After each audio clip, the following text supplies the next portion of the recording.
Bienvenidos una vez más a Matemáticas Fabio Sora. En esta oportunidad vamos a hablar sobre el vector gradiente y lo vamos a hacer para funciones de dos variables en esta oportunidad. Entonces, tengamos en cuenta que si voy a hablar del vector gradiente, nosotros lo que vamos a decir es que si f es una función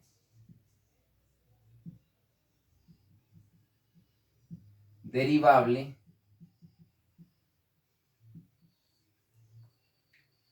en la variable x e y,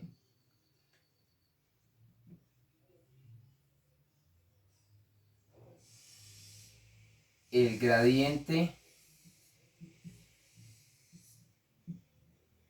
de f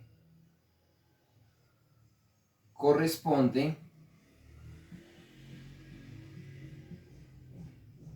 a la función vectorial que se va a simbolizar en habla de f definida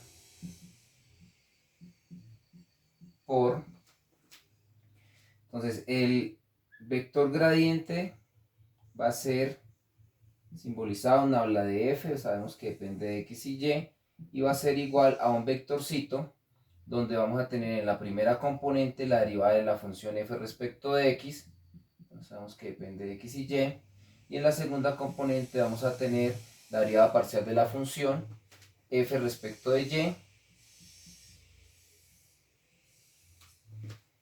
Es una de las escrituras tradicionales.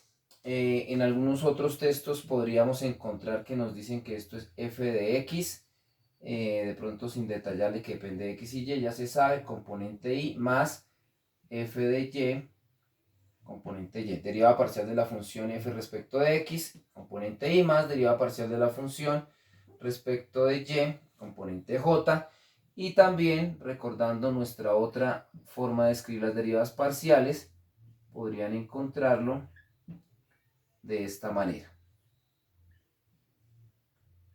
Bueno, obviamente esto ya es una estructura de definir la escritura que más nos convenga o de acuerdo al texto que estemos siguiendo, adoptaremos cualquiera de ellas. Vamos a calcular entonces para una función el vector gradiente en un punto dado. Cuando ya nos hablan de un punto, sencillamente lo calculamos y luego reemplazamos el valor de x y el valor de y por los correspondientes al punto que me digan. Entonces, como ejemplo, digamos que vamos a calcular el vector gradiente o gradiente simplemente, calcular el gradiente de la función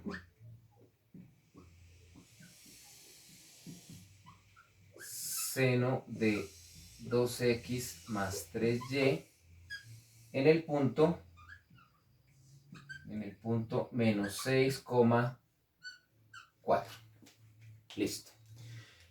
Entonces, lo primero que debemos hacer es encontrar las derivadas parciales, la derivada parcial de la función respecto de x, la derivada parcial de la función respecto de y.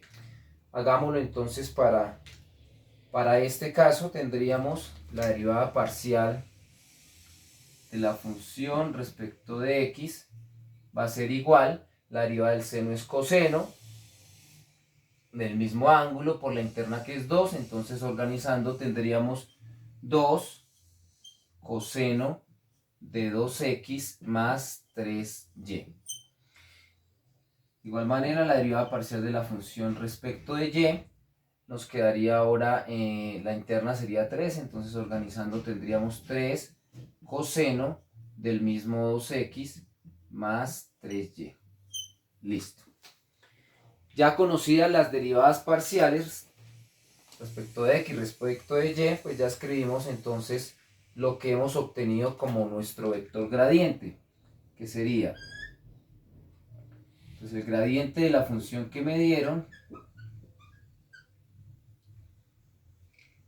sería igual a, y utilicemos puede ser esta escritura donde ya dejamos indicadas el vector sumando las componentes, y quedaría la derivada parcial de la función respecto de x en componente y. Entonces esto sería 2 coseno del mismo 2x más 3y, eso va en y, más 3 coseno del mismo 2x más 3y, y esto va en j.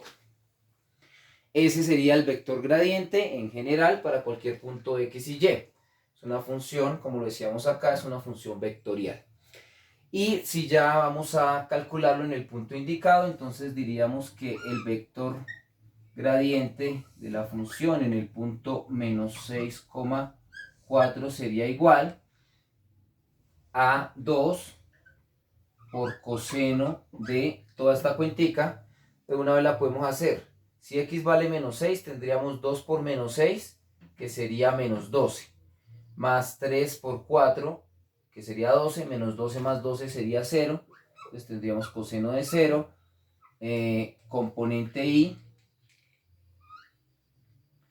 más 3, también coseno de 0, que nos da la misma cuentica, y esto va j. De tal manera que tendríamos que el gradiente de la función en el punto menos 6,4 es igual, coseno de 0 es 1, entonces este término quedaría 2i más 3j, y ese correspondería a nuestro vector gradiente para la función seno de 2x más 3y en el punto menos 6,4. Listo, eso es todo por ahora. Las aplicaciones y las situaciones donde vamos a hacer uso de nuestro vector gradiente serán objeto de estudio más adelante. Por ahora era simplemente mencionar la fórmula de cálculo de vector gradiente para funciones de dos variables. Eso es todo por ahora. Espero que quede claro y nos vemos en una próxima oportunidad.